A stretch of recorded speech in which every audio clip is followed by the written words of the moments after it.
Kung ginawa niyo lang ang trabaho niyo, hindi tayo aabot sa ganito. Kaso mga pakialamero kayo. Paano hindi makikialam? Kayo ang pumapatay para gamitin ang mga dugo ng mga biktima nyo sa paghalo ng simento. Kahit ilang balding dugo pa yan, matitibag pa rin ang tulay dahil mas marami pa ang kinurakot nyo imbis na pambili ng mga materyales. At sino ka para pagsabihin ako ng ganyan? Maya-maya ikaw naman ang isusunod kong papatayin para malaman mo kung sinong kinalaban nyo. Mga demonyo kayo! Kayo ang dapat na mamatay! Hindi ang mga inosenteng bata at naninirahan dito sa isla! Ang titigas kasi ng mga ulo nyo. Kaya may kalalagyan ng sino mang humahadlang sa mga plano namin. Hoy! Layuan mo sila! Hindi nga ako nagkamali na may ginagawa kayong masama. Naging sunod-sunuran ako sa lahat ng utos mo. Pero ang pumatay hindi maaaring ipagpawalang bahala. Kampong ka ng kadiliman. Kaya ang dapat sa'yo parusahan. Akala mo ba'y mapipigilan mo kami? Ito lang ang tanging paraan para makatikim kami ng sariwang dugo at laman ng tao. Hindi lang yon.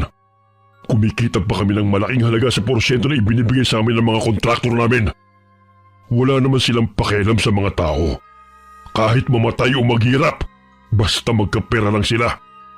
Kaya kung ako sa'yo, manahimik ka na lang at tapalan mo ng pera yung mga mata at bibig mo. Kung gusto mong hindi madamay sa mga pakialamero ito. Hindi ako magiging katulad nyo na walang awa. Hindi ko sisirain ang pagkatao at dignidad ko para lang sa pera na hindi ko pinaghirapan. Kaya pagbabayaran yung kasamaan yung to. Walang hiya ka! Ang braso ko! Hindi lang braso mong puputulin ko bilang kabayaran sa buhay ng mga taong pinatay nyo. Aray!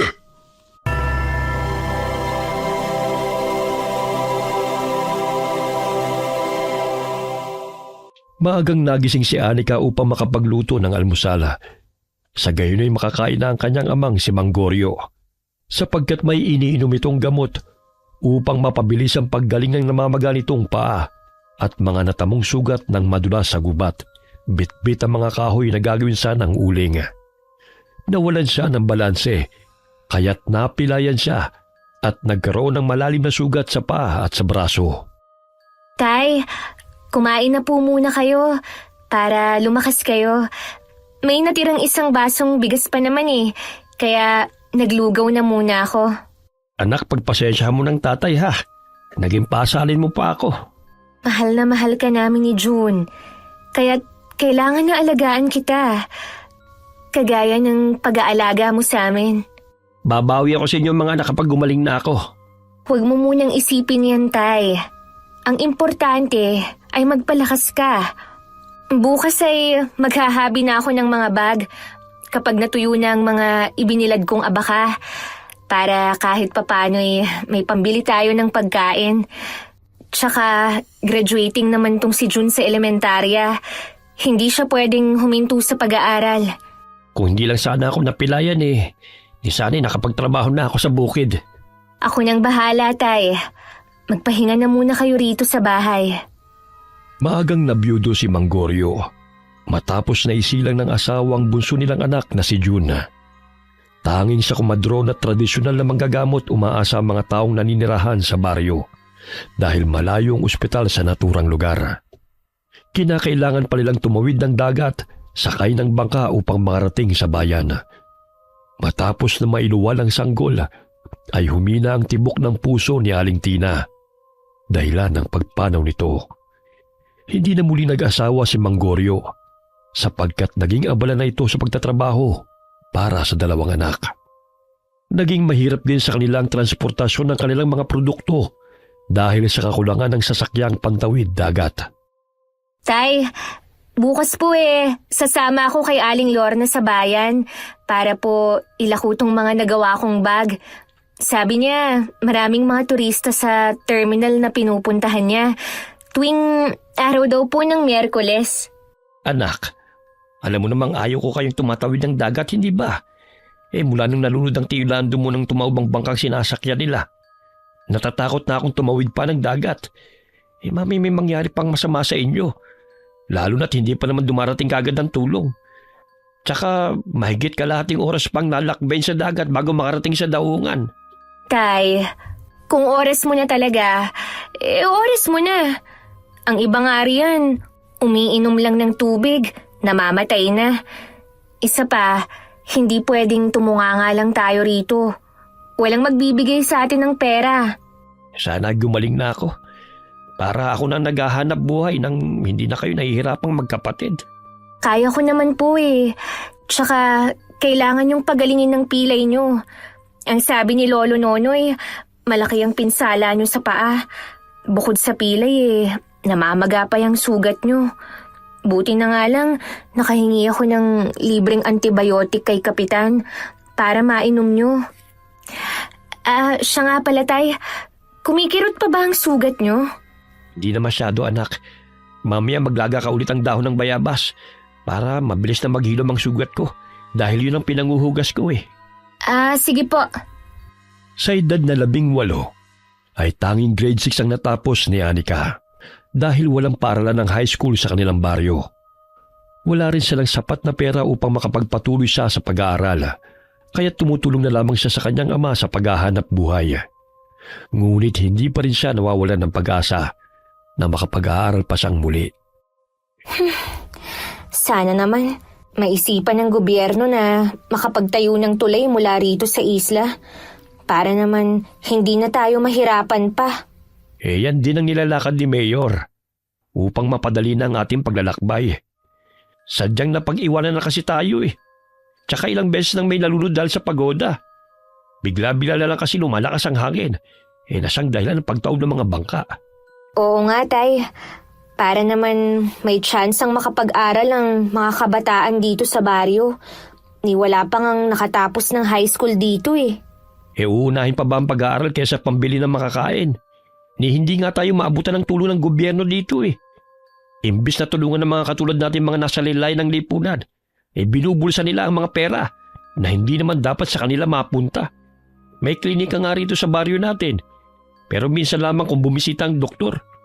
Kulang sa gamot at kasangkapan pang medisina. Nagsusumikap po ako na makapag-aral muli, Tay. Magtatrabaho muna ako sa ngayon. Dahil wala naman sa edad ang pag-aaral eh. Oh, nandiyan na si Lorna. Baka alis na kayo. Tay, inihanda ko na po ang mga kakailanganin nyo rito. Mamayang tanghali, uuwi rin naman si Jun eh. Anak, mag-iingat ka ha. Huwag na po kayong mag-alala, Tay. Kaya ko po ang sarili ko. Tsaka kasama ko naman si Aling Lorna. Tiwala lang, Tay. Sana nga maubos ang mga bag na gawa ko. Humalik siya sa noo ng ama bago lumabas ng bahay. Humugot ng malalim na buntong hininga si Mang Goryo habang tinatanaw ang papalis na anak. Gustuhin ko mang makapagtapos kayo ng pag-aaral mga anak. Ngunit sadyang mapagbiro talaga ang tadhana. Ito pa nangyari sa akin. Hirap pa akong makatayo dahil nabali pa ang buto ko sa paa. Tanging talbos ng kamote at saging na saba ang kanilang pagkain sa tuwing wala silang bigas. Mabuti na lamang at may mga pananim sila sa kanilang bakuran. Kaya't kahit papano ay nakakarao sila sa araw-araw. Aling Lorna, aalis na ba tayo? Ay oo, Ineng. Hinihintay ko lang si Benji. Paparating na rin yun. Sasama pala si Benji? Ang ingay-ingay pa naman nun. May sinasabi ka ba, Ineng? Ang sabi ko, hintayin na lang po natin siya. Siya kasi ang magiging bangkero natin ngayong araw. Mabuti nga napakiusapan ko eh. Naku, si Benji? Marunong ba siyang mamangka? Mamaya, tumaubang bangkang sasakyan natin eh. Marunong siya. Nung isang araw siya nga ang kasama namin eh. Kahit napagewang-gewang, ligtas naman kami nakarating dito. Hindi pa nga talaga siya marunong. Oh, wala na kayong nakalimutang dalhin? Pasensya na't nahuli ako dahil may inutos pa si inay sa akin eh. Wala na. Nandito na ang lahat eh, ikaw na lang ang kulang. Abay, humuhugot ka pa, Aling Lorna. Alam kong wala pa kayong asawa, pero hindi ikaw ang tipo kong babae. Si Anika siguro, pwede pa. Tigil-tigilan mo ako, Benji Tulungan mo na nga lang kami sa pagbubuhat ng mga walis at bag. Basta't ikaw, kahit hindi mo na iutos yan, tutulungan talaga kita. Magkababata sina Benji at Anika. Ngunit mas matanda ito ng 2 taon sa dalaga. Matagal na itong may gusto kay Anika, ngunit kaibigan lang ang turing niya sa binata. Ilang sandali na pasigaw ang dalaga nang magsimula na magsagwan si Benji sapagkat pagewang-gewang ang bangka. Ano ba yan, Benji? Marunong ka ba talagang mamangka?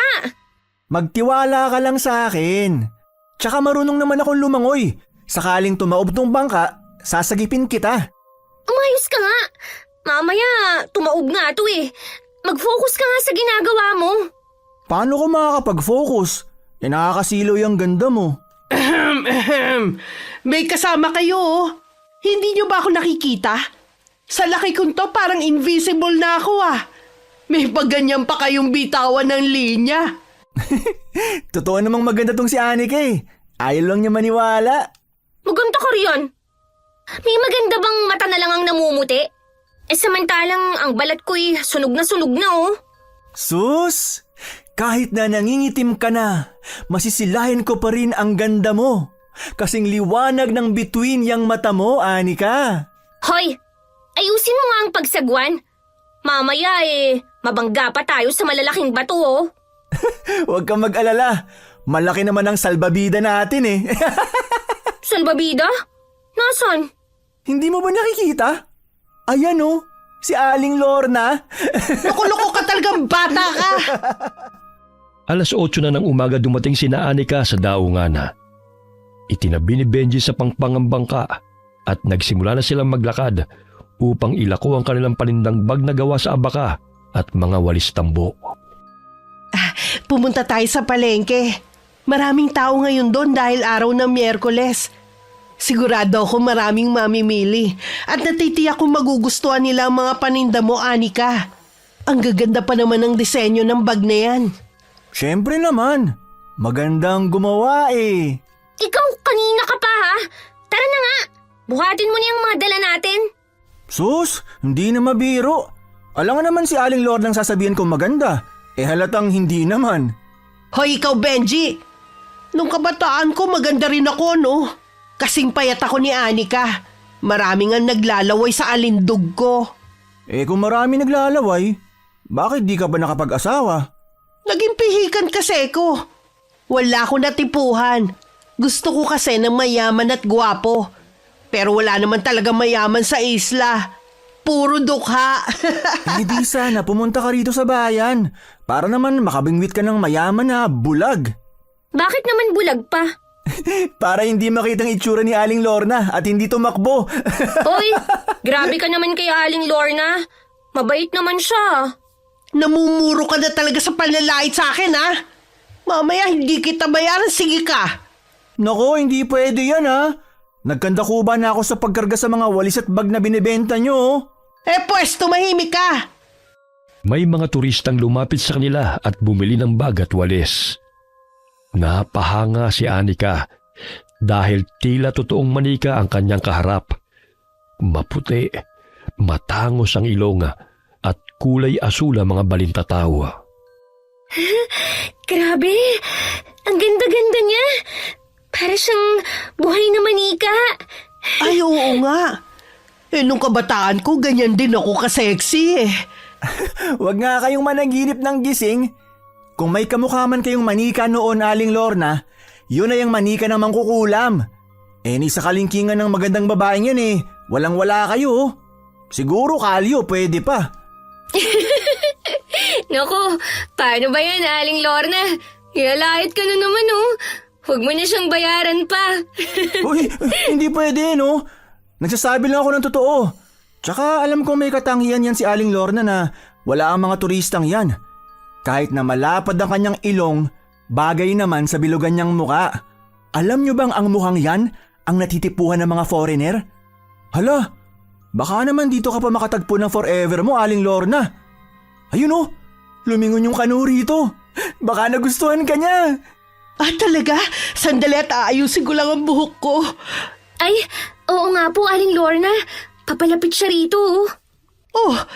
Nasa na siya? Ay, dumiretso.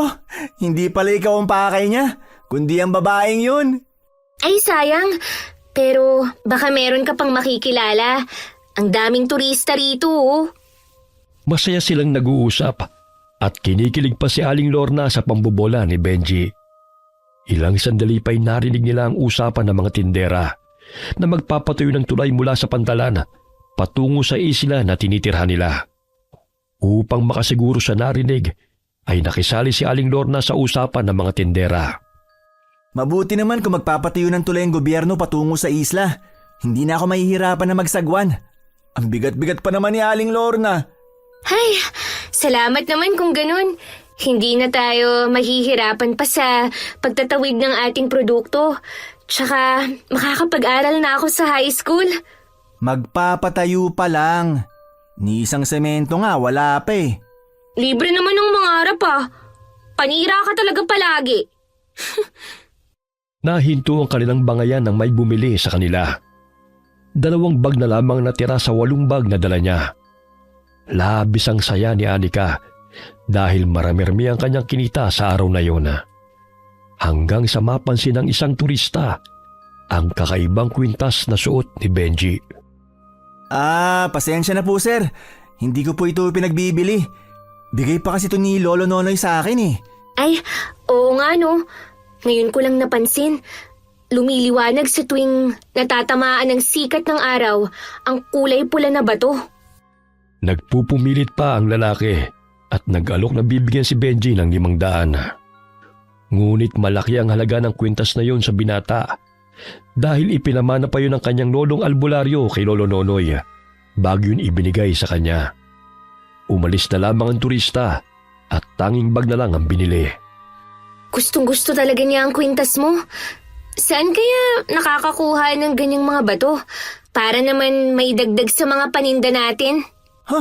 Hindi basta-bastang bato to no? May basbas to mula sa ninunong babaylan.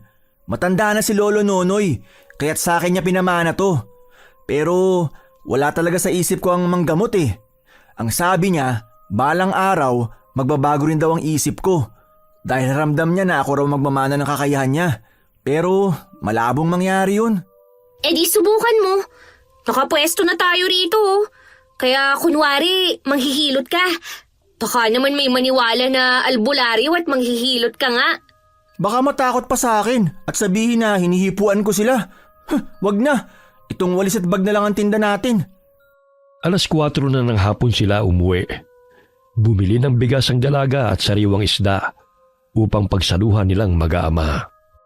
Ang swerte talaga ng tatay at ng kapatid mo sa'yo, Anika. Sigurado akong maswerte din ang magiging asawa mo. Wala pa sa isipan ko ang pag-aasawa. Ang makatulong muna sa pamilya, yun ang prioridad ko. Hindi pa nga ako nakakapag-aral ng high school eh.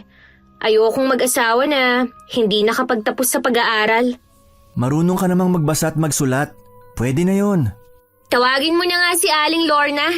Nalibang na sa pagkwekwentuhan sa mga tindera oh.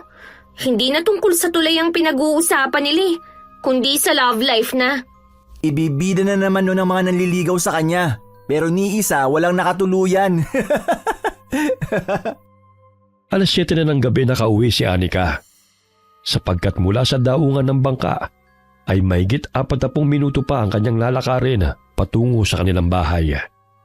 Hinatid siya ni Benji at nadatnan niyang kumakain ng talbos ng kamote ang ama't kapatid. Tay, may dala po akong bigas. Sandali at magsasaing lang ako. May dala rin akong bangus na pwede nating ipang-ulam. Ay mabuti naman kasama mo tong si Benji. Nag-alala na ako dahil ginabi na kayo sa pag-uwi. Si Aling Lorna kasi nawili sa pakikipagkwentuhan sa mga tindera. Pero tay, naubos po yung bag na gawa ko dahil maraming turista sa bayan. Tsaka, alam niyo po ba, narinig namin sa mga tindera na sa susunod na buwan na raw mag-uumpisang pagpapagawa ng tulay. Naku, pag nagkataon mapapadali na po ang pag-aangkat natin ng produkto sa bayan. Ay sana nga matuloy yan. Mang Goryo, aalis na po ako. Magandang gabi po. Benji, salamat sa paghatid mo kay Anika ha. Ay, walang anuman po. Sa susunod na araw naman, Anika, kita-kits tayo. Ay, Akala ko dito ka na maghahapunan. Hintayin mo na lang na maluto itong sinaing tsaka pritong bangus. Ay, hindi na. Sumasakit na ang tiyan ko sa dami ng kinain ko kanina eh. Parang magbabawas na nga ako eh. Ha? O sige na nga, umuwi ka na. Kaya palang baho ng dampi ng hangin kanina eh. Uuwi na nga ako. Ang sakit na ng tiyan ko eh. Hindi ko na talaga mapigilan. Natatawa pa si Anika habang tinatanaw palayo si Benji. Malapit lang naman ang bahay nito sa kanila, kaya't patakbo itong umuwi. Ang binata ang pinakamalapit niyang kaibigan, sapagkat ito ang madalas niyang tagapagtanggol sa tuwing inaaway siya ng mga kaklase nila noon. Ngunit tanging kapatid lamang ang turing niya sa binata, kahit na alam niyang matagal na itong may gusto sa kanya. Anak, magpahinga ka na. Alam kong pagod ka eh. Inihahanda ko lang po itong mga abakang gagawin kong bag bukas, Tay. Hindi pa naman ako inaantok eh. Huwag mo masyadong bugbugin ang katawan mo sa trabaho. Mamaya magkasakit ka pa eh. Ayos lang naman po ako, Tay. Isa pa, nakaupo lang ako sa gilid ng kalsada buong araw. Si Benji po ang taga-bitbit tsaka taga-tawag ng mga mamimili. Mabuti na lamang nandyan si Benji. May tagabuhat kayo. Sadyang mabait na bata talaga yon. Loko-loko ka mo. Paano hindi sasakit ang tiyan niya eh? Walang tigil ang kadaldalan. Mula umaga hanggang makauwi kami, walang preno talaga ang bibig. Parang hindi na uubusan ng kwento. Kaya ayun, kinabag tuloy. Ayaw mo nun hindi ka aantukin. Kawawa nga si Aling Lorne. Madalas niyang napagtitripan. Mabuti na lang, hindi pikon dahil nabobola niya. Nakakatuwa talaga si Benji. Matapos mo rin anak, matulog ka na ha. Opo, Tay. Kinabukasan ay maagang gumising si Anika upang gumawa ng mga bag na gawa sa abaka. Tinutulungan rin siya ng kapatid niya upang marami-rami ang kanilang magagawa. Napadaan si Benji sa tapat ng kanilang bahay, kaya't napansin niyang magkapatid. Oh, Anika! Ang sipag ah! Ang aga mo naman. Saan ba ang punta mo ngayon? Mukhang nakabihis ka. Mag-a-apply kasi ako bilang construction worker. Dumaan kagabi ang pinsan kong si Miguel sa bahay. Ang sabi niya, naghahanap na daw ng mga trabahador sa gagawing tulay. Talaga? Baka pwede ako ron. Lalaki ang kailangan, hindi babae. Gumawa ka na lang ng bag dyan. Kaya ko namang magtrabaho ng gawaing panlalaki ah. Mas malakas pa nga ako sa'yong magbuhat ng mabibigat eh. Lalaki nga ang hinahanap. Ang kulit mo rin eh. O siya, baka mahuli pa ako. Hinihintay na ako ni Miguel. O sige. Mag-ingat ka ah. Tinatanaw ng dalaga ang kaibigan habang lumalakad palayo. Gusto niya magtrabaho dahil malaki-laki ang kanyang sasahurin kung sakaling matanggap siya sa construction. Kahit maging helper man lang, sapagkat sapat lang sa pambili ng pagkain ang kinikita niya sa paggawa ng baga. Lalaki ang kailangan. Pwede naman akong magpanggap na mukhang lalaki ah. Magpapagupit lang ako ng maikli at magdadamit panlalaki. O anak, si Benji ba yung kausap mo? Opo, Tay. Mag-a-apply sila ni Manuel bilang construction worker sa gagawing tulay. Nag-uumpisa ng maghanap ng mga trabahador. Sayang. Kung hindi lang sana ako baldado ngayon ay makakapagtrabaho pa ako roon. Huwag kang mag-alala, Tay. Gagawa ko ng paraan para matustusan ang pangangailangan natin. Kinahapunan, nakita ni Anika si Benji sa daan, kaya't dali-dali niyang pinuntahan ito upang tanungin kung nangangailangan pa ng mga trabahador. Benji, kumusta? Natanggap ka ba? Oo, 500 kada araw ang sasahurin. Sa wakas, makakahawak rin ako ng malaking halaga ng pera. Benji, tulungan mo naman ako. Ipasok mo ako ron. Kaya ko naman ang trabahong yun eh. Lalaki nga ang kailangan, hindi babae. Ang tigas talaga ng ulo mo. Sus, problema ba yun? Kaya ko namang maging lalaki. Marunong ka namang gumupit ng buhok. Oh, itong gunting. Gupitan mo na ako. Sige na. Nako. Paano kung mabisto tayo? Hindi naman nila malalaman kung wala kang pagsasabihan. Sige na, gupitan mo na kasi ako.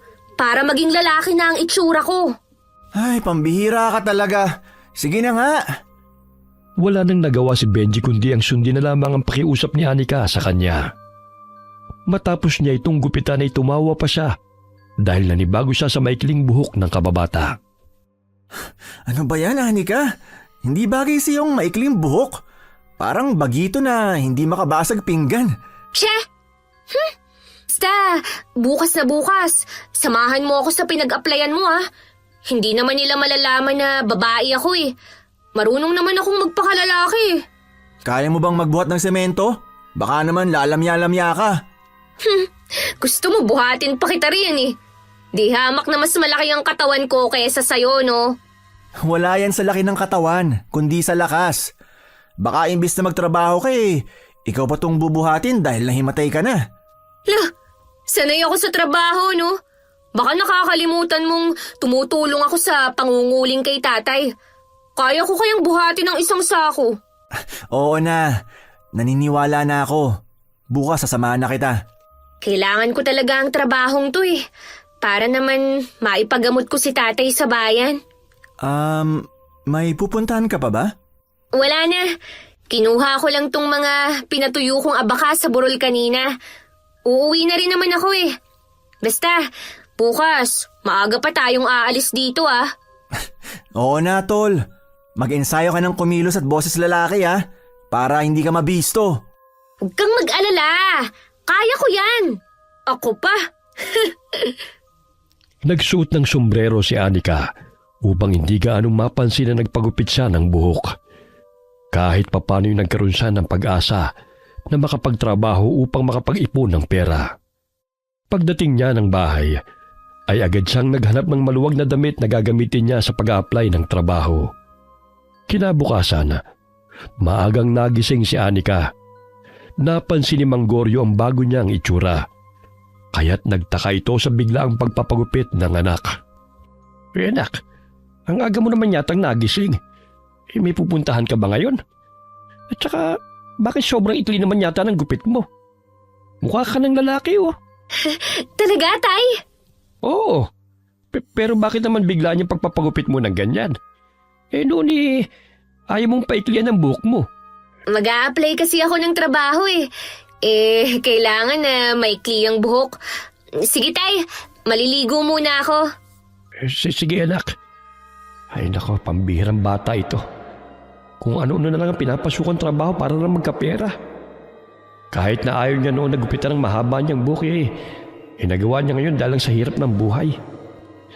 Ay nako, sana makalakad na ako para naman makapagtrabaho na ako na maayos. Kahit papano'y natuto si Manggoryo sa paghahabi ng sombrero na gawa sa abaka na nilalako ni Anika sa bayan. Ngunit naging matumal ang bentahan sa tuwing walang turista. Kaya't gano'n na lamang ang kagustuhan ng dalaga na makapagtrabaho sa pagpapagawa ng tulay sa isla. Tay, hihiramin ko muna ang lumang pantalon mo ah. Ibabalik ko na lang mamaya pagka-uwi ko. Ano ba yung itsura mo, anak? Maging ang pananamit mo nagbago na. Ano ba nangyayari sa yung bata ka? Huwag kang mag-alala, tay. Babae pa rin ako. Ito lang talagang naisipan kong paraan sa ngayon upang kumita ng malaking pera. Sige, tay. Aalis na po ako ah. Dadaanan ko pa si Benji sa bahay nila. Anak, mag-iingat ka ha. Kayo talagang dalawa kung ano-ano na ang pinagagagawa nyo. Napapailing na lamang si Manggoryo sa inaakalang nagbago na ang pananaw ng anak sa kanyang kasarian. Kaya't naging pusong lalaki na ito dahil sa madalas na pagsama kay Benji. Ngunit hindi naman niya masisisi ang anak sapagkat ito nang naghahanap buhay para maiahon ang kanilang pamilya sa kahirapan. Huy, Benji! Gising na! 7:00 na oh! Akala ko ba maaga tayong aalis? Mamaya maunahan pa ako ng iba eh. Inaantok pa ako Bumangon ka na! Nangako ka sa akin na sasamahan mo ko ngayon. Anika? Ikaw na ba yan? Grabe, parang tomboy na tomboy Ano? Bagay ba sa akin ang forma ko, ha? Hiniram ko ang pantalon na to ni tatay. kapag natanggap ako sa trabaho, samahan mo akong mag-ukay-ukay para naman may maisuot akong damit. Oo na, magbibihis lang ako. Ang sarap pa sanang matulog eh. Hindi ka na ba maliligo? Magmumug ka naman, uy! Naaamoy ko pa ang panis mong laway eh. Oo na nga. Atat ka naman masyado eh. Naputol tuloy yung magandang panaginip ko. Mamaya mo na lang ituloy yan. Ang importante sa ngayon, makapasok ako sa trabaho. Pikit matang nagbuhos ng tubig si Benji sa katawan. Wala pang 5 minuto ay agad na siyang natapos sa paliligo at magbibihis. Oh, tayo na. May mga muta ka pa Tanggalin mo nga yan. Nakakadiri eh. Minamadali mo ako tapos magrereklamo ka? Baliw ka rin talaga eh, no? Teka. Dapat hindi Anika ang gagamitin mong pangalan. Dapat syempre panlalaki. Nick na lang. Para hindi ako malito kung sakaling tawagin ako. Pwede. Talagang handang-handa ka na. Siyempre naman. Hindi na dapat pinalalampas ang magandang oportunidad. Lalo na't kinakapos na talaga kami. Naaawa naman ako kay tatay tsaka kay June sa tuwing nauubusan kami ng bigas. Basta yung boses mo ha. Baka makalimutan mo at lalamya-lamya ka mamaya. Paninindigan ko ngayon ang pagiging lalaki. 9:00 na nang makarating sila sa gusali na kanilang aaplayan. Kinakabahan pa si Anika dahil baka mabisto siya na mag-i-interview sa kanya. Ngunit dahil taga-sityo baybay siya at kilala niya si Miguel na siyang pinsan ni Benji, ay agad siyang natanggap. Kaya't gano'n na lamang ang kanyang tuwa. Lumabas siya ng gusali na namumutawi ang ngiti. Binatukan pa niya si Benji na nooy nakaupo sa silang kahoy sa labas ng gusali habang naghihikaba. Tanggap ako, tol! Sinabi ko, kilala niyo akong magpinsan. Ay, aray ko naman. Iba ka rin talaga pag natutuwa, no? Nananakit. Ay, sorry. Sobrang saya ko lang eh. Ilang linggo na lang, mag-uumpisa na tayo. Kinakailangan kong ihanda ang aking sarili para sa nalalapit na trabaho. Sa gayon makapag-ipon ako ng pera para sa kinabukasan namin. Oo na. Ilang beses ko na yang narinig. Oh, saan na tayo pupunta ngayon? Ay, samahan mo nga pala ako sa ukay-ukay. Para naman may maisusuot akong pantalon tsaka t-shirt. Wasak-wasak na tong pantalon ni tatay Kung nakakapagsalita lang to, siguro sasabihin nito, pagpahingahin niyo na ako. Habang namimili na bangga ni Anika ang isang lalaki, matipuno ang katawan at may mapupungay na mga mata. Nagkatitigan sila, kaya't hindi maiwasan ng dalaga na mapahanga sa maamong mukha nito. Ay, pasensya ka na Totoy hindi ko sinasadya. Totoy? Oo nga pala. Pasensya na rin ho kayo. Hindi ko rin ho kasi kayo napansin eh. Tumango ang lalaki at muling bumalik sa pamimili ng mga pantalon. Siniko pa siya ni Benji dahil napagkamalan pa siyang bagito. Akalain mo yun? Tinawag kang Totoy? Oh, napapaniwala mo na mga tao na lalaki ka talaga.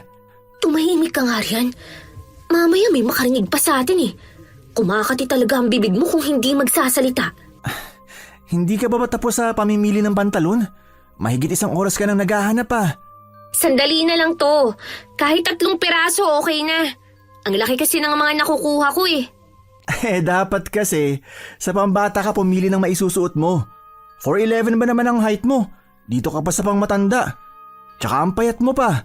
3 pantalon pero mahigit 1 oras na, wala ka pang nahahanap. Heto na nga may nakita na. Puro ka reklamo dyan. Hindi mo naman ako tinutulungan. Pang 5 pwesto na tong pinuntahan natin. Nakakapagod maghanap. Matapos na makabili, umuwi na rin silang dalawa. Ngunit hindi naalis sa isipan ni Anika ang binata na kanyang nakabangga. Napapangiti pa siya dahilan na mapansin siya ni Benji. Uy, kanina ko pa napapansin parang nagniningning yung mga mata mo Siguro malakas ang tama ng lalaki na kabangga mo kanina, no? Anong pinagsasasabi mo? Hindi kaya. Masaya lang ako dahil natanggap na ako sa trabaho. Malaking tulong kaya sa amin yun. Sus, sa tinagal-tagal natin magkakilala, alam ko ang bawat kilos mo, no? Kahit masaya ka, hindi ganyan kung kumislap yung mga mata mo. Kung ano-anong mga pinagsasasabi mo. Ayan na yung bangka oh. Sumakay na nga tayo. Pagdating nila ng Pangpang ay nakasalubong nila si Aling Lorna. Naabala sa pagkipagkwentuhan sa ilang mga kababaihan. Benji, dun tayo dumaan. Baka mapansin ako ni Aling Lorna sa ganitong ayos eh. Mamaya, magtanong pa yun kung bakit nag-ayos akong panlalaki. Rinig pa rito ang kwentuhan nila, oh. Ang lakas-lakas talaga ng boses niya. May mga nawawalang bata raw sa bayan. Narinig ko yun sa radyo na pinapakinggan ni tatay. Ay nako, alam mo naman ng mga kabataan ngayon. Pinagsasabihan lang ng mga magulang ay naglalayas kagad. Karamihan, sumasali sa grupo para magnakaw. Katulad nung isang linggo, pinuntahan ako ng mga bata para hingian ng pera. Kalain mo yun, pinakitaan pa ako ng kutsilyo. Baka kung saan-saan na pumunta ang mga batang yun dahil pinaghahanap na ng mga pulis. Ay, oo nga no. Tara na, tumitingin na si Aling Lorna rito. Tinawag ng babae si Benji. Ngunit nagkunwari itong hindi narinig at dali-dali silang naglakad. Anika, bilisan mo. Nakita nga niya tayo. Takbo! Magsichismis lang naman yan eh. Ang dami na naman sigurong nasagap na balita. Sinabi mo pa, kaya nga nahawa ka na sa kadaldalan niya eh.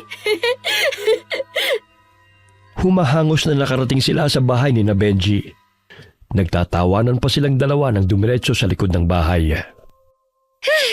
O siya, uuwi na ako ah. Salamat sa pagsama sa akin. Sabik na akong makapag-umpisa sa trabaho. Sus, baka wala pang isang araw eh, tumigil ka na agad dahil hindi mo makayanan yung trabaho. Hindi mangyayari yun no. Lahat kakayanin ko para sa pangarap at pamilya ko. Hindi ako pwedeng sumuko. Oo na. Sige na, umuwi ka na. Mamaya may makakita pa sa'yo rito sa ganyang ayos. Kahit na anong pangaasar ni Anika kay Benji, ay hindi pa rin siya iniwan ng kaibigan. Kaya't malaki ang pasasalamat niya sa binata sa lahat ng suporta nito sa kanya. Dumating ang araw ng pagsisimula sa paggawa sa tulay. May mga engineer at kontraktor na dumating sa isla upang suriin ang lugar. Hanggang sa magsimula na ang construction ng tulay. May mga kasamahan din silang trabahador na hindi taga-isla at sa ibang bayan pa nanggaling. Pamilyar ang lalaking yun ah. Siya yung nakabanggaan ko sa ukay-ukay. Oh, Anika, Nick, bakit nakatunga nga ka riyan? Mamaya makita ka pa ng mga boss natin at patalsikin ka pa sa trabaho. Kailangan natin magpakitang gilas sa kanila. Nandito pa naman silang lahat. Heto na nga oh. Bubuhatin ko na ang simento. Naku, kaya mo ba talaga? Baka mamaya bigla kang sumuko. Umuwi ka, wala pang isang araw ah. Kaya ko nga. Tsaka ayusin mo ang tawag mo sa akin ah. Mamaya, malaman pa nila na hindi Magandang ako... umaga sa inyo. Ako pala si Derek. Ako nga pala si Ani... si Nick. At siya naman ang kaibigan kong si Benji. Namumukhaan ko kayo. Ikaw nga rin eh. Parang ikaw yung nakabangga ako sa ukay-ukay. Ang liit lang ng mundo, no? Dito pa tayo nagkita uli. Oo. Sa karatig bayan ako nakatira. Derek? Di ikaw palang foreman rito. Sinabi sa akin ng pinsan kong si Miguel. Sir, magkatrabaho na ho kami. Ito kasing si Nick eh. Nagtanong sa akin kung saan namin dadalhin yung mga semento. Alam mo na, naninibago lang sa trabahong to. No problem. Gusto ko lang makipagkilala sa inyo. Mas gwapo pala siya sa malapitan. Ang bango-bango niya. Uy, tol, tayo na. Mamaya, pagalitan pa tayo ni sir. Dali na natin tong mga semento doon.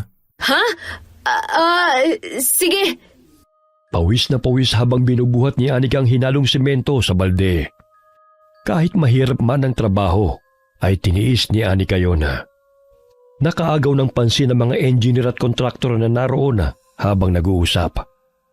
Nakasuot ng sunglasses sa mga ito. Ay, Iba talaga kapag mataas ang pinag-aralan. Magtuturo lang ng gagawin at hindi na kailangang magbuhat ng mabibigat. Malaki pa ang sweldo. Hindi katulad sa mga laborer na lahat ng hirap at pagod ay dinaranas. Pero kakarampot na sahod lang ang natatanggap. Oh, parang malalim na naman yung iniisip mo ah. Kung pagod ka, magpahinga ka na muna. Hindi po, sir. Ayos lang po ako. Uminom lang po ako ng tubig. Tama yan, ang init pa naman ngayon. Maiba ako. Ang ganda pala ng lugar nyo rito, no? Payapat nakaka-relax ang tanawin. Siguro, sa mga dayo na katulad nyo, maganda ang isla. Ngunit para sa amin na taga rito, napakahirap ho ng buhay. Kaya't laking tulong sa amin ang pagpapagawa ng tulay patungo sa bayan. Ang init-init, ba't ayaw mong hubarin yung t-shirt mo? Ha? Ay, hindi na. Hindi ako sanay maghubad eh. Bakit naman? Puro lalaki naman tayo rito ah. Tignan mo, pawis na pawis ka na sa suit mong pantalon at t-shirt. Okay lang naman ako, sir. Hindi kasi ako sanay na naghuhubad sa maraming tao. Ay, sir, wag mo nang pahubarin yan. Nahihiya siya dahil ang daming peklat sa katawan eh. Mabuti nga gumaling ng mga galis niyan bago nakapagtrabaho rito eh. Galis? Hoy! Wala akong... Oo nga. Nakakahiya po ang mga peklat ko sa likod. O siya, ikaw nang bahala, Nick. Kung saan ka komportable. Nakakatuwa talaga kayong dalawa. Umalis sa kanilang kinaroroonan si Derek at pinuntahan ng ibang trabahadora. Napakamot ulong natatawa si Benji sa itsura ni Anika na namumula at tagaktak ang pawis. Ay naku, ayan tuloy. Napansin ni Foreman ang suot mo. Ang laki-laki kasi ng t-shirt mo at pantalon eh. Pwede ka naman magdamit ng panlalaki, hindi nga lang ganyan. May extra jersey ako dun. Akin na nga yan. Hindi mo naman sinabi na pwedeng magsuot ng ganun dito eh. Dali-daling nagbihis si Anika at agad na bumalik sa trabaho. Pag-ewang-gewang pa siyang lumalakad habang binubuhat ang sako ng semento. Dahilan na natawang muli ang kaibigan. Oh, akala ko ba sanay ka sa pagbubuhat ng mabibigat? Parang hindi mo na kaya. Tumahimik ka nga. Siyempre naninibago pa ang katawan ko, no? Masasanay rin ako. Parang ang lakas-lakas mo eh. Hindi mo nga kayang buhatin ang mga sako ng buhangin kanina. Sus, yun lang? Sisiw lang sa akin yun, no? Binuhat nito ang sako ng semento. Ngunit nandilat ang mga mata ng binata nang dagdagan pa ng isang sako ni Anika ang nasa kanyang likuran. Ha?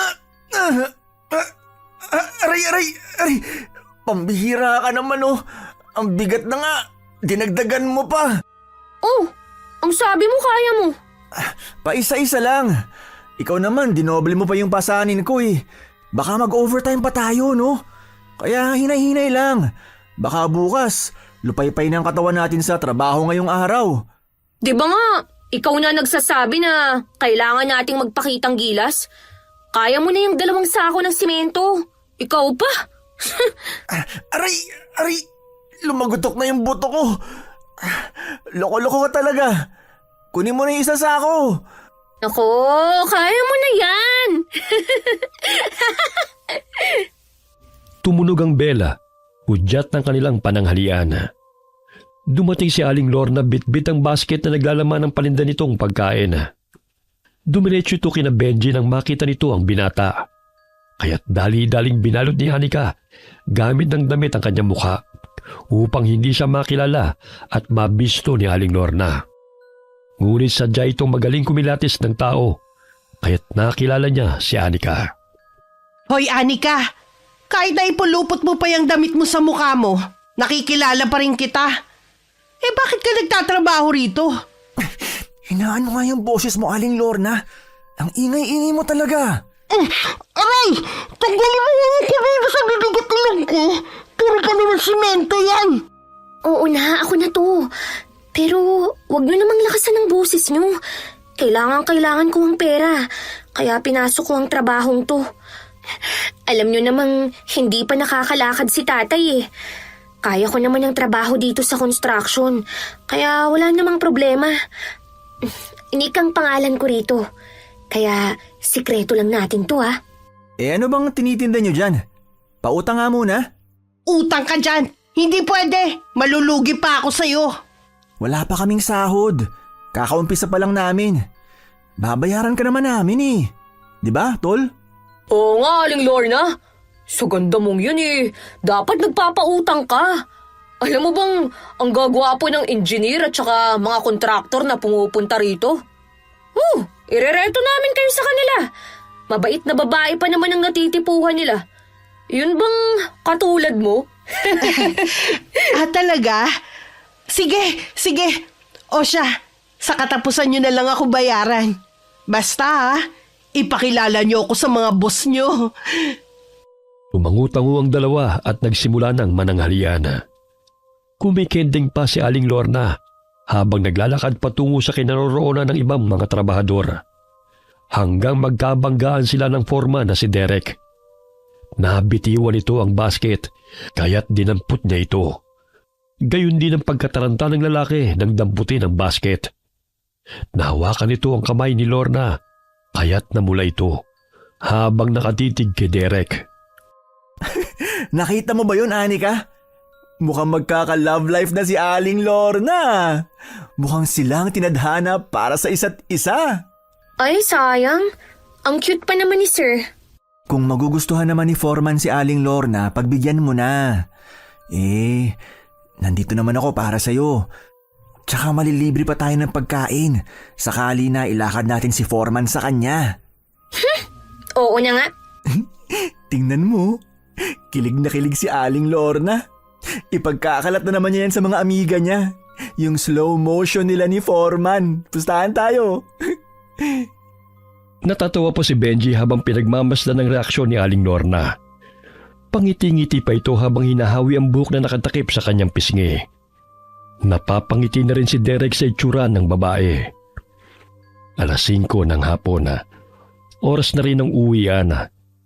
Samantalang may mga trabahador pang naiwan upang mag-overtime. Naroon pa rin ang kontraktor at ang engineer habang nakasubaybay sa ilang mga naiwang construction worker. May 2 barracks na ipinagawa di kalayuan sa ginagawang tulay upang maging pahingahan ng mga manggagawa. Ngunit mas minabuti ni na Benji at Anika na umuwi sa kanilang bahay. Anika, napansin mo ba na may mga trabahador na parang hindi napapagod magtrabaho? Nag-overtime pa sila hanggang ngayon. Oo nga eh. Tsaka, hindi rin sila kumain ng pananghalian, kundi umiinom lang sila ng tubig sa sarili nilang sisidlan. Maging si Foreman Derek, nagtataka nga rin sa kanila eh. Mga kilalang tauhan nyo ng engineer at kontraktor. Ilan sa atin dinagdag lang. Parang mga robot na hindi napapagod. Samantalang ako, ang sakit ng mga kalamnan ko. Mamaya nga, magpapapahid ako ng liniment kay June. Ano, kaya mo pa? Baka bukas hindi ka na pumasok ha? Kakayanin, kahit mahirap. Walang susuko, hanggang sa makapag-ipon. Bumalik sina Benji at Anika sa construction site. Naiwan ni Benji ang bag kung saan naroon ang kanyang kwintas. Sinita sila ng engineer nang bumalik sila roon dahil maging ang kasama nilang foreman ay pinagpahinga na nito sa barracks. Dali-dali nilang kinuha ang bag at agad nang umalis. Napakasuplado naman ng engineer na yun. Bakit naman pinagbabawalan tayo na pumunta ron? Ano bang meron?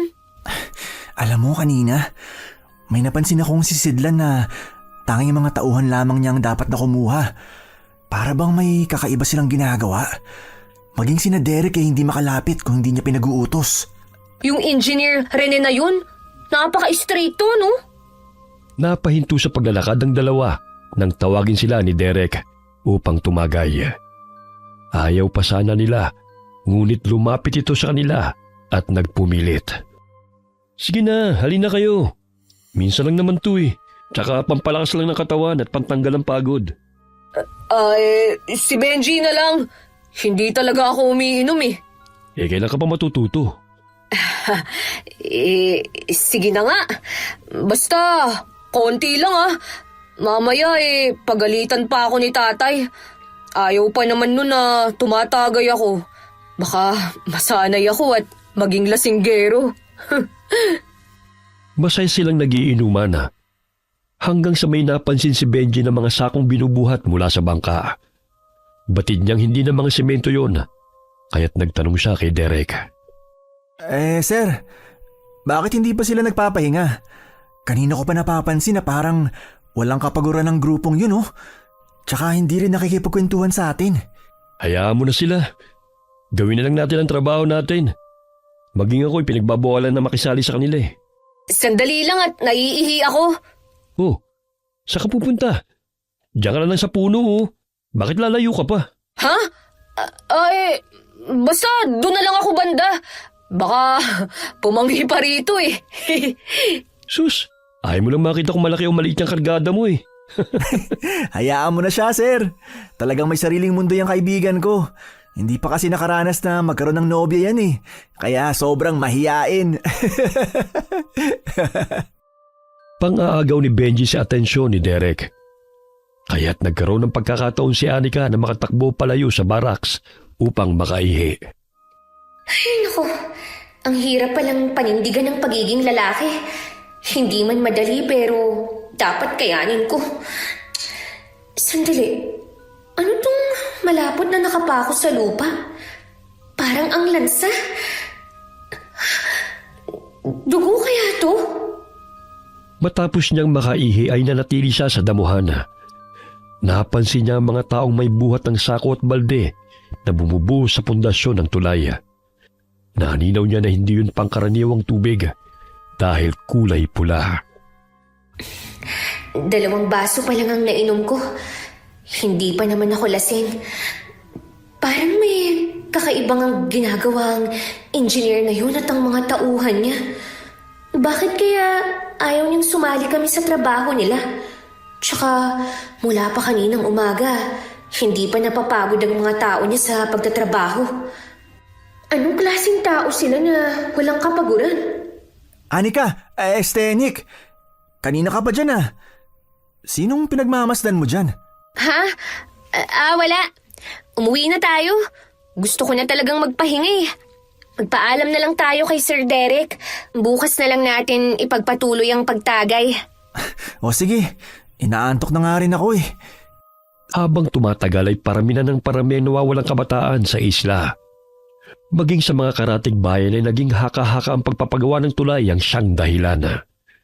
Ngunit pilabulaanan yun ng mga kontraktor at engineer. Dahil ayon sa kanila, walang katotohanan ng ibinabot ng kwento ng mga tao. At ang mga sumasalungat sa proyekto ang isang nagpapakalat ng maling impormasyon tungkol sa kanila. Sa mahigit 1 buwan natin nagtatrabaho bilang laborer, wala naman tayong napapansin na pinapatay ng mga bata. Siguro kurakot meron pa. Baka meron nga silang ginagawa na hindi lang natin nalalaman.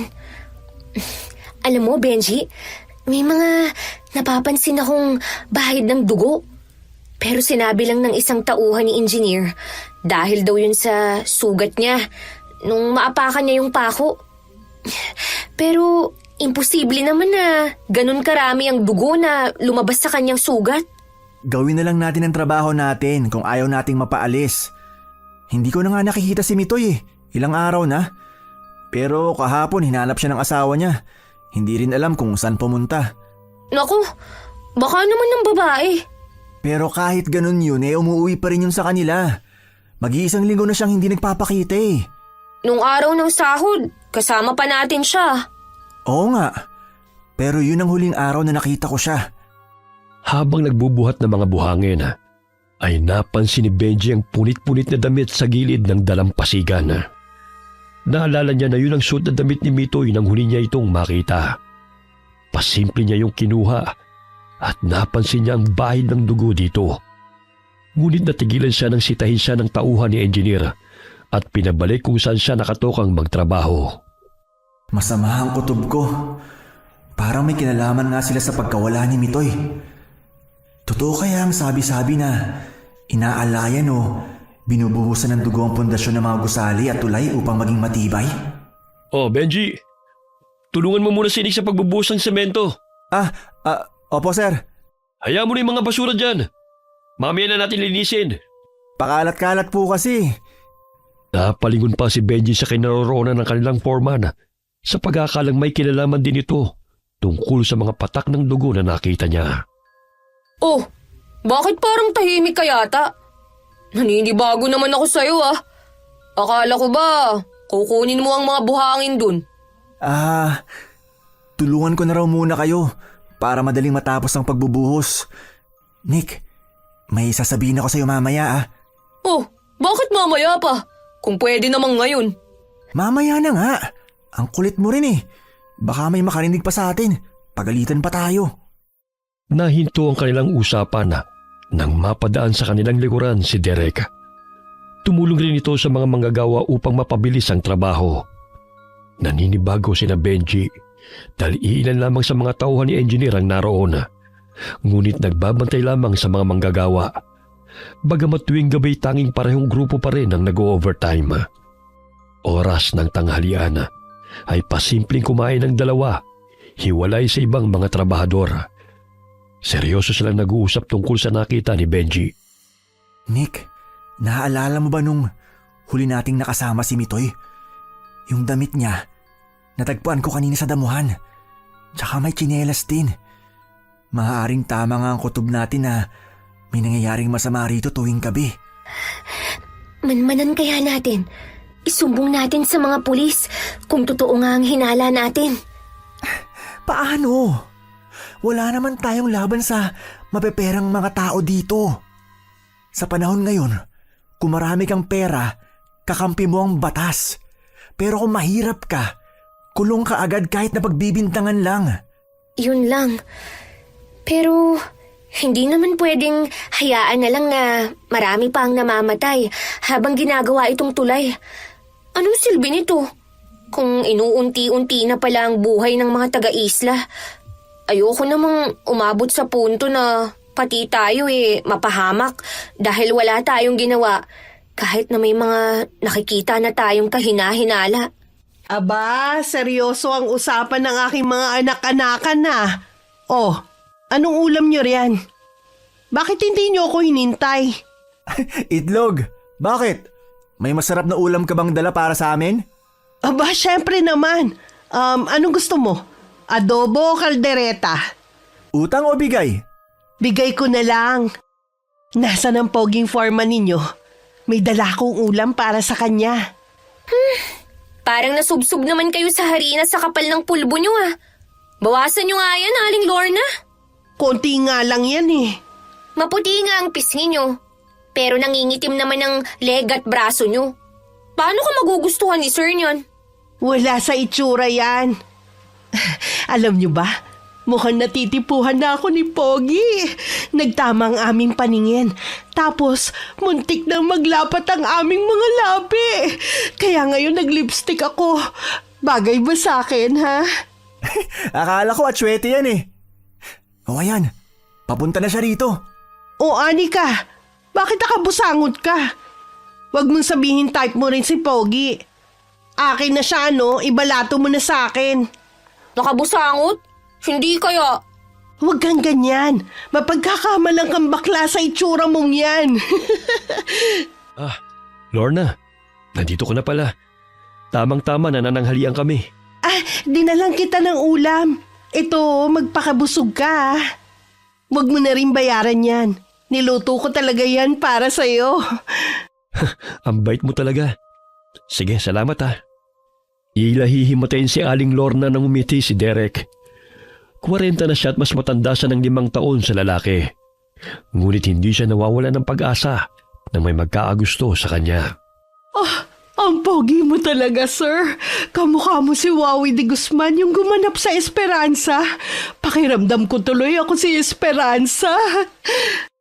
Esperanza? Baka naman Espasol. Mukha kasi kayong espasol sa kapal ng pulbo nyo eh. Tumahimik ka nga riyan, Benji. Nag-uusap pa kami ni sir eh. Muntik nang maibuga ni Anika ang inunguyan nitong pagkain sa kalokohan ng kaibigan.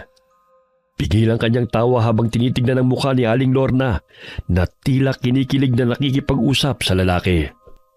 Baka gusto mong sabayan kami sa pagkain. Hindi na. Busog na ako. Makita lang kita kumpleto na ang araw ko. Ilang sandali pa'y umalis na si Derek bitbit ang ibinigay nitong ulam. Tila batang patalon-talon pa ito sa harapan ng dalawa habang kinikilig. Ay hala, tumigil ka nga Aling Lorna. Mamaya lumindol pa rito. Oh. Hindi pa nga natatapos ang ginagawang tulay. Baka masira pa sa pinaggagawa mo. Ikaw kanina ka pa ha? Sinisira mo talagang araw ko eh. Bawiin ko pa yung ulam mo eh. Ay, hindi pwede. Alam mo bang sinabi ko kay Foreman na mabait ka at maalaga? Tamang-tama. Naghahanap yun ng jojowain. Talaga? Mabuti naman kung ganon. O sige, aalis na ako ha. May pupuntahan pa akong birthday eh. Ipagbalot mo na lang kami. Oo ba? Basta wag ninyong kalimutan ha. Ilakad niyo ako kay Pogi.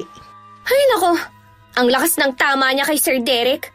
Ngayon ko lang nakita na nag-lipstick yan eh. Aba, malay mo. Magkagusto nga si Sir Derek sa kanya. Mapagmahal, maalaga, at higit sa lahat, palagi pang busog kapag siya ang kasama.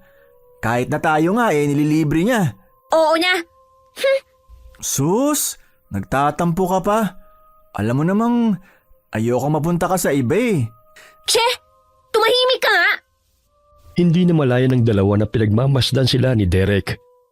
Napapangiti pa ito dahil kung hindi sila parehong lalaki ay mapagkakamalan itong magkarelasyon silang dalawa. Kinagabihan ay nagmanman sina Anika at Benji. Bagamat mahigpit na pinagbili ng kanilang engineer, nang mga tauhan lamang nito ang siyang magtatrabaho tuwing gabi at walang sino man ang maaaring makalapit sa kanila upang walang madisgrasya. Anika, sa palagay mo ba, alam ni Sir Derek na may masamang nangyayari dito? Kaya nga aalamin natin, di ba? Doon tayo banda sa mayayabong na damuhan. Walang makakakita sa atin doon. Ayun oh, may bangka na naman. 10:00 na ng gabi. Pero bakit kailangan pa nilang mamangka papunta dito sa isla? May mga dala silang sako. Tingnan mo, dinilaan pa ng lalaki yung braso niya. Hindi ako nagkakamali. Dugo nga yun, Benji. Oo, ayun. May lumabas pang ulo sa sako. Sigurado akong tao ang nasa loob nun. Pero bakit nila ginagawa yun? Hindi lang dugo ang pinubuhos nila. Pati katawan, isinasama nilang inililibing sa pundasyon ng tulay. Alam mo bang naikwento na dati yan ni Lolo sa amin?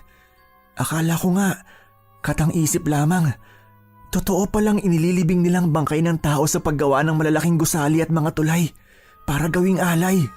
Sa gayon ay tumibay at para proteksyonan ng kalikasan.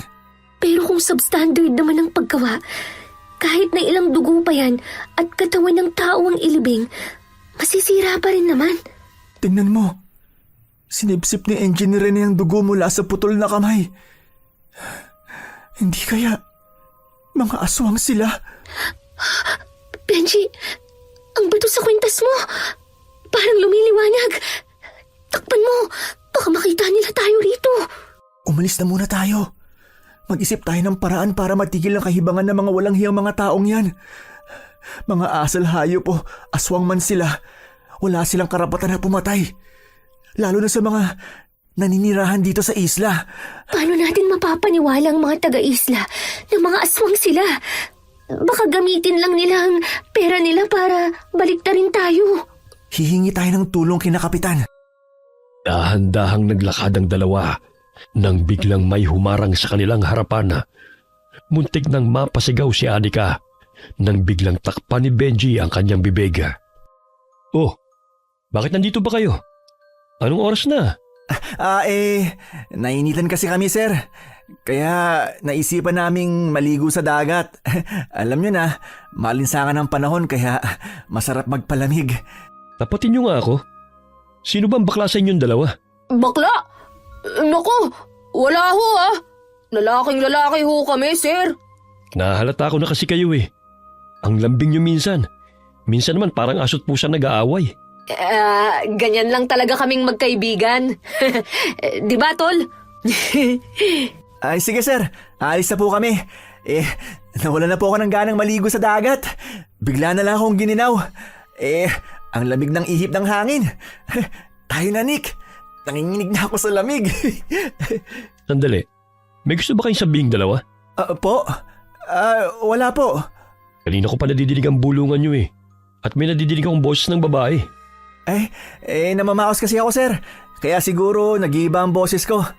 Halika, doon tayo mag-usap. Baka may makarinig at makakita sa atin dito. Kinakabahan sina Benji at Anika na sumunod kay Derek sa pag-aakalang nahuli sila nito. Tanging sila lamang ang naroon at malayo sa mga pamamahay. Nagkubli sila sa likod ng puno at muling nag-usap. May napapansin din ba kayo rito? Ilang beses na rin ako nagmamanman eh. Kakaibang kinikilos ng mga tauhan ni Engineer.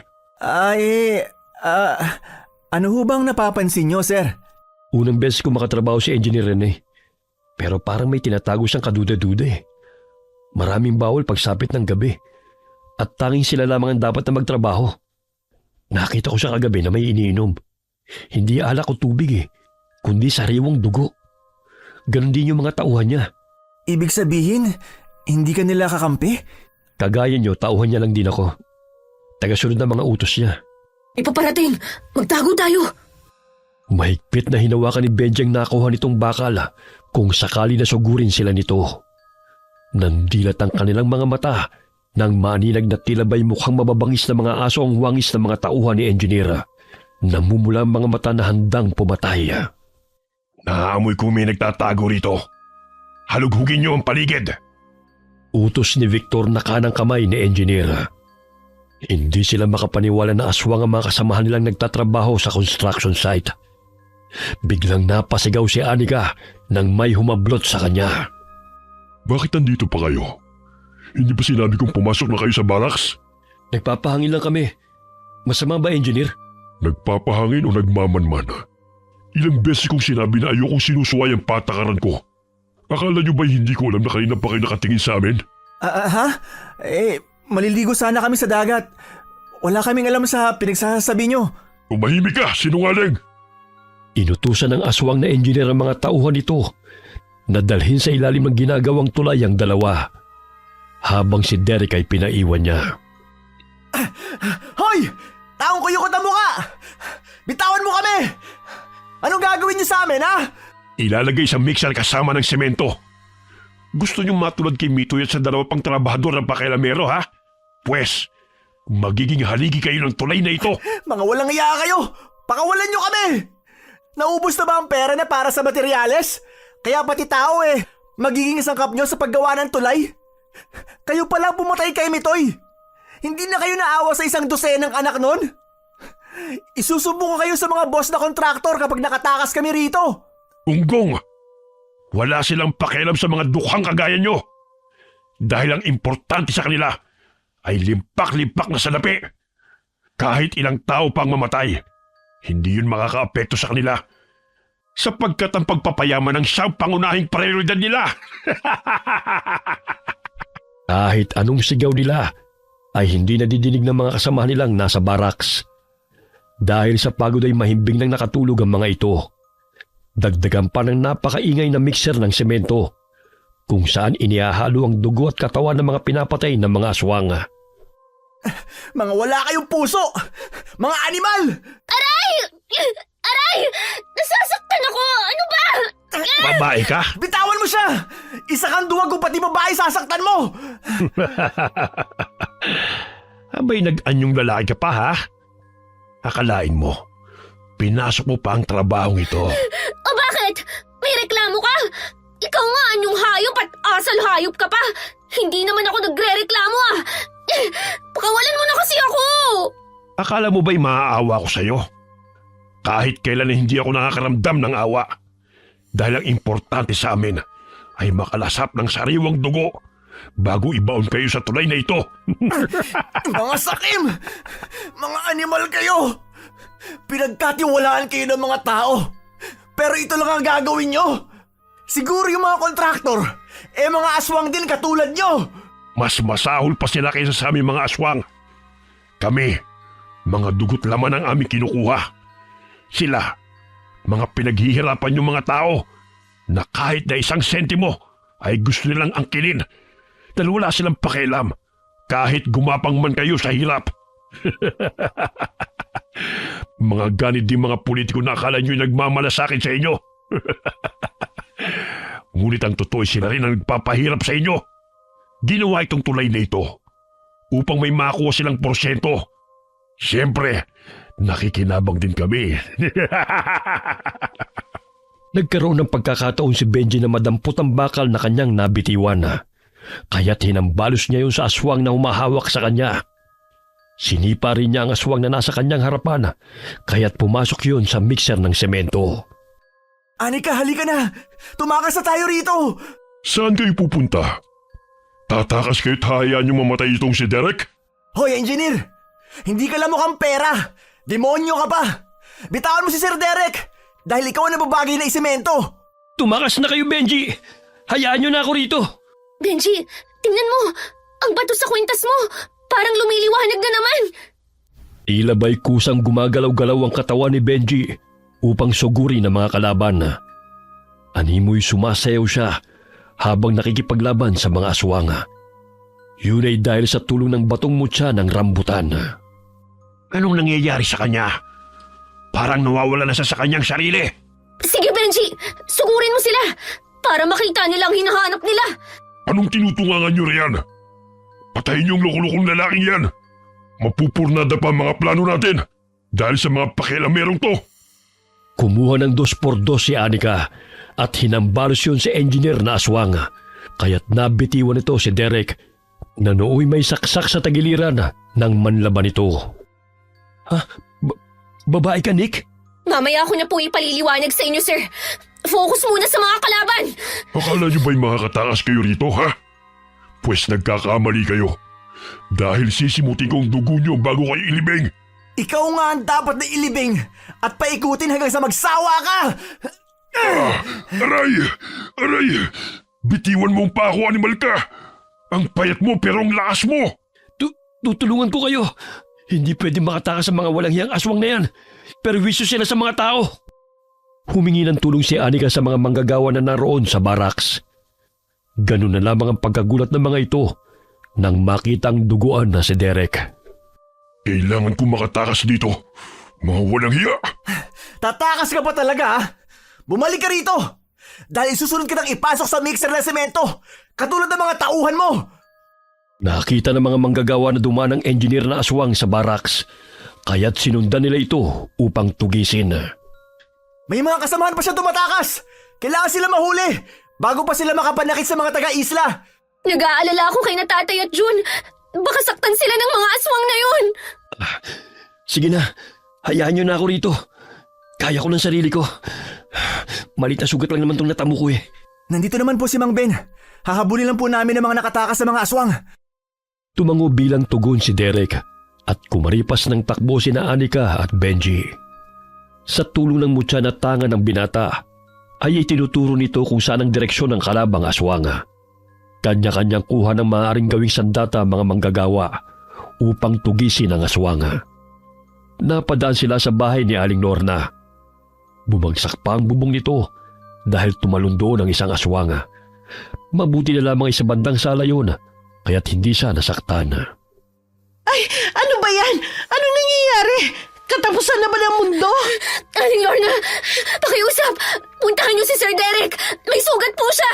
Hinahabol namin ngayon ng mga aswang! Aswang? Sinaktan nila si Pogi!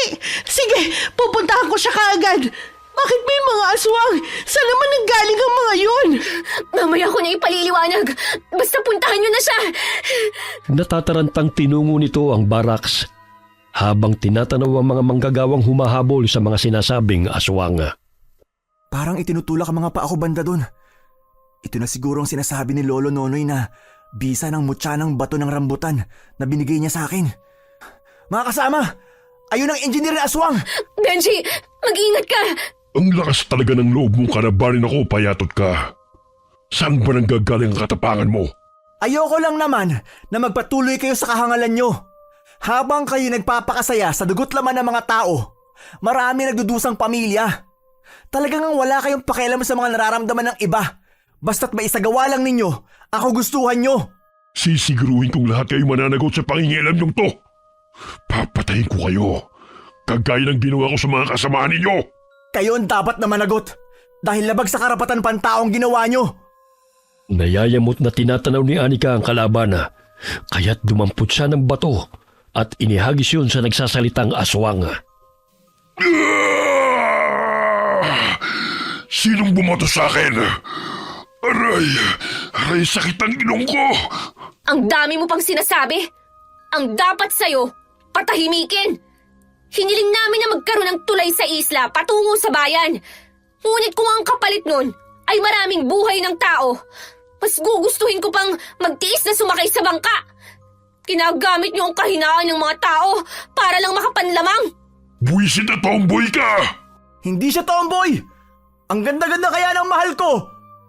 Sinugod ng aswang si Benji, ngunit matulin siyang nakailag. Dahilan na napasubsob ito sa damuhan. Nagkaroon ng pagkakataon si Anika na hampasin ng tubo ang ulo nito. Ngunit tila hindi man lamang ito natinag kahit nasugatan na. Grabe! Ang tibay ng bungo mo ah!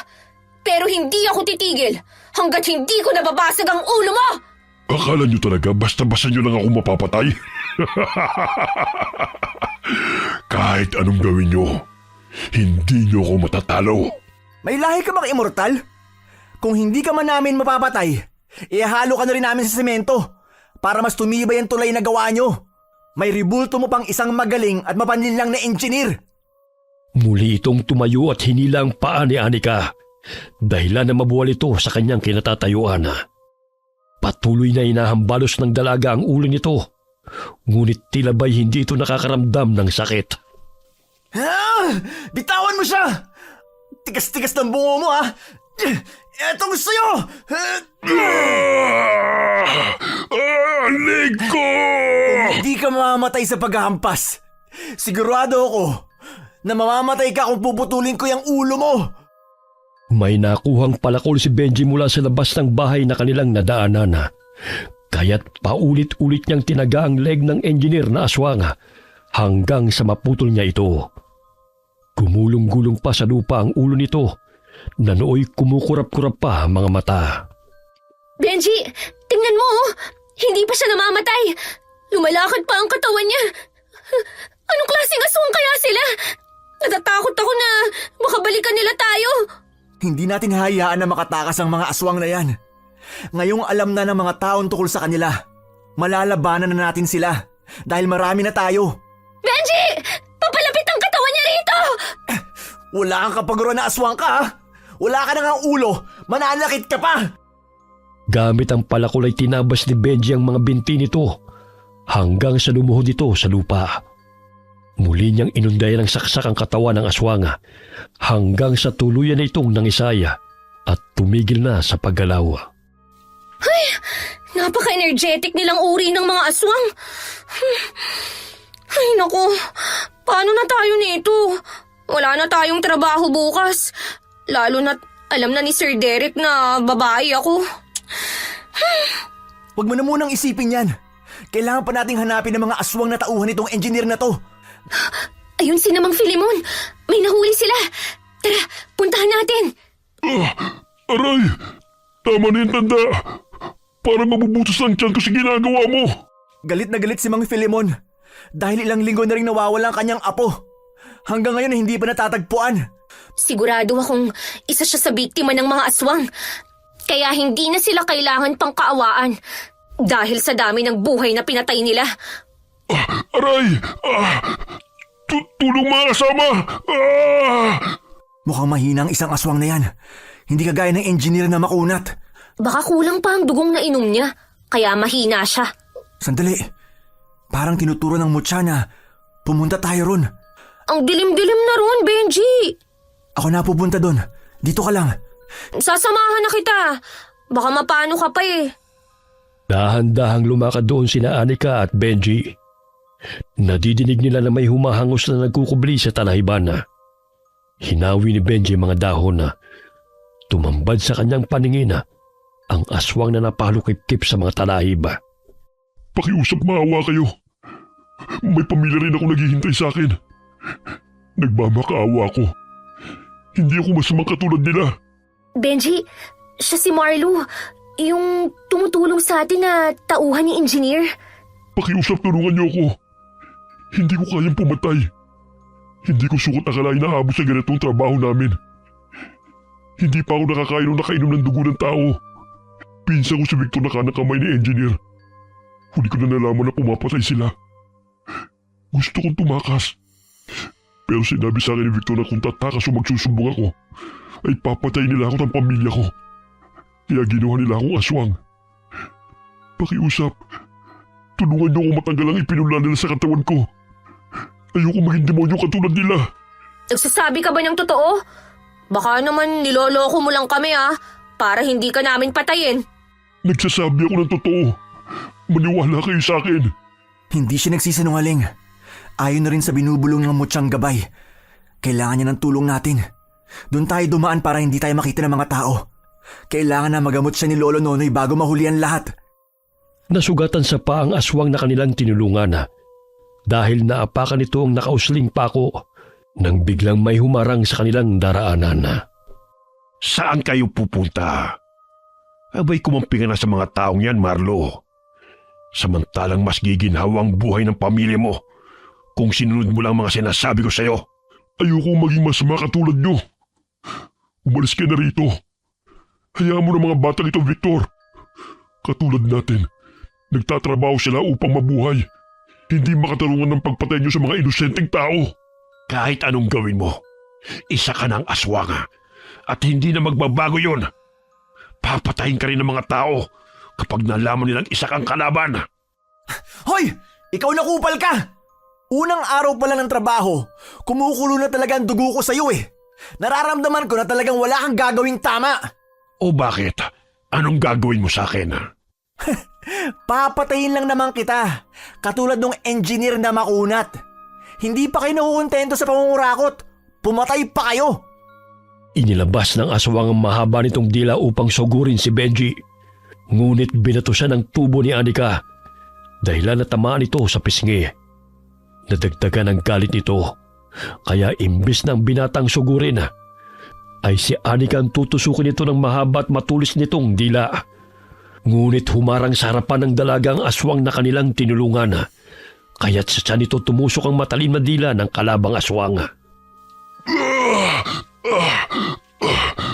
Umalis na kayo, Benji. Ako nang bahala kay Victor. Hindi ka namin pababayaan, Marlo. Labahe ka! Pati pinsan mo! Gusto mong patayin, Victor! Kayo may kasalanan ng lahat kung bakit umabot sa ganito. Papatayin ko pati pamilya nyo. At hindi ako titigil hanggat hindi ko kayo nauubo sa islang ito. Yun ay kung papayagan ka namin na makaalis pa rito sa isla. Inulungan ng mabait na aswang ang magkaibigan upang kalabanin ang aswang na si Victor. Hinawakan nito ang dila ng kalabang aswang upang hindi na makatakas. Benji! Hatawin mo na siya ng palakol habang hinihila ni Marlo ang dila niya! Eto na nga oh. Makunat rin to. Katulad ni engineer. Tuloy mo lang! Hanggang sa maputol ang katawan niya! Tumigil ka, payatot! Nandidilat pa ang mga mata ng kalabang aswang dahil mahigpit na hinihila ng kapwa nito aswang ang kanyang dila habang paulit-ulit na binabaw ng matalim na palakol sa kanyang binti. Kahit naputol na ang kanyang paa, ay maangas pa rin itong nakakalakad sa pamamagitan ng tuhod nito. Pambihirang aswang sila! Hindi basta-bastang namamatay! Nakakalakad ka pa. Tingnan ko lang kung kaya mo pang gagawin ko sa'yo. Pinutol ni Benji ang kanyang braso, ngunit nagagawa pa rin itong gumalaw. Naanimoy manikang pinutol ang paa at mga kamay. Hanggang sa tuloy niya nang pinutol ang ulo ng aswang dahilan na bumagsak ang katawan nito sa lupa. Kailangan talagang chop-chopin pa siya para mamatay. Ang hirap nilang matalo. Tara na. Dalhin natin siya kay Lolo Nonoy. Salamat. Pero baka magalit ang mga kababayan nyo kapag nakita nilang tinutulungan nyo ako. Tinulungan mo rin naman kami Kaya tayo na, bago pa may makakita sa atin dito. Bubuhatin na lang kita sa likod ko para hindi ka na mahirapan. Mukhang malalim yung sugat mo eh. Kinuha ni Anika ang palakol na hawak ni Benji at nakiramdam sila sa paligid habang tinutungo nila ang bahay ni Lolo. Nagising ang matandang manggagamot dahil sa sunod-sunod na katok sa pintuan. Pagbukas niya ay nakita niya sina Benji kasamang dugo ang lalaki, kaya't dali-dali niya itong tinulungan na pumasok sa kubo. Lolo, pakiusap po. Gamutin niyo po siya. Ginawa siyang aswang ng mga kasamahan niya. Iniligtas rin po niya ako mula sa mga kalabang aswang. Meron po siyang sugat sa tiyan, Lolo. Ginamot ni Lolo ang aswang na tumulong sa dalawa. Sinabi rin ng matanda na maaagapan pa ang pagiging aswang nito dahil hindi pa naman lubusang lumaki ang sisiw na ipinunla sa kanyang katawan. Pinakain siya ng tinadtad na bawang at luya ni Lolo hanggang sa magsuka siya. Ilang sandali humilab ang tiyan niya at nailabas niya ang malapot na likido na may kasamang mabalahibong bilog na kasing laki ng holen. Sinabi ng matanda na mabuti na lamang at hindi pa dumarating ang 22 araw upang maging ganap siyang aswang. Ang baho! Parang imburnal! Yan na palang itsura ng pinupunla ng mga aswang. Hayaan na muna natin siyang makapagpahinga. Ginagamot na naman ni Lolo ang mga sugat niya eh. Mga walang hiya talaga ang mga kasamahan niya. Lalo na yung Victor na yon. Pati pinsan niya, hindi pinalampas sa kawalang hiyaan niya. Ay, si Sir Derek, kailangan din niyang magamot. Nasugatan din siya eh. Nando naman si Aling Lorne. Natitiyak kung hindi niya yun pababayaan. Benji, maraming salamat sa lahat ng tulong mo sa akin ha. Sa pagliligtas mo sa akin at hindi pag-iwan sa oras ng kagipitan. Siyempre walang iwanan. Baby loves kita eh.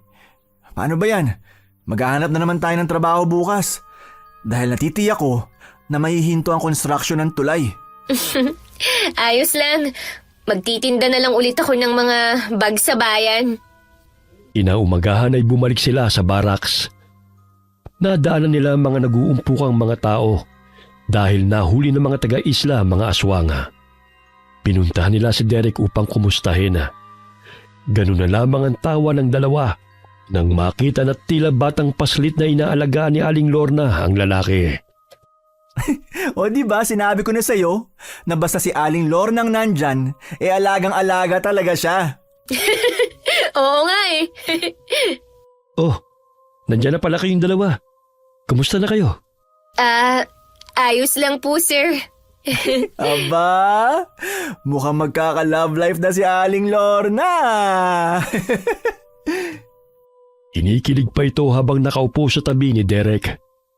Sinabi ni Anika sa foreman na nagawa niyang magpanggap bilang lalaki dahil sa kagustuhan na makapagtrabaho dahil sa hirap ng buhay. Isang buwan na nahinto ang pagpapagawa ng tulay dahil sa nangyari. Hindi naglaon ay bumalik ang pagpapagawa ng tulay at mabait ang pumalit na engineer. Hindi na muli nagtrabaho si Anika bilang construction worker, kundi kumuha siya ng pwesto sa bayan upang doon ilagay ang mga nagawa niyang iba't ibang produkto na gawa sa abaka na tinangkilik naman ng mga tao. Hanggang sa makapagpatuloy siya ng pag-aaral at tuluyan ang gumaling si Manggorio na kanyang ama. Mas naging malapit sila ni Benji hanggang sa sinagot niya ang binata bilang kasintahan. Samantalang sila Lorna at Derek naman ay nagkamabutihan. Bagamat hindi man pinagpala sa pisikal na kagandahan ng babae, ay may mabuti naman itong kalooban na siyang nagustuhan ni Derek sa kanya. Nagpatuloy ang pagpapagawa ng tulay at naging payapa ang isla. Wala nang napapabalita na may nawawalang mga bata at mga tao. Nakagagawan ng mga kontraktor at engineer na mga aswang. Wakas.